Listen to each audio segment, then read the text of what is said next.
Sepertinya manusia mulai menyadari bagaimana pentingnya sebuah pohon untuk kehidupan kita.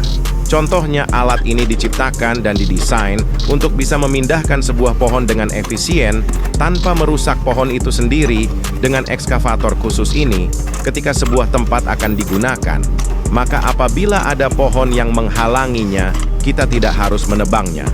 Hanya hitungan menit, sebuah pohon bisa dipindahkan dan bisa hidup kembali di tempat baru.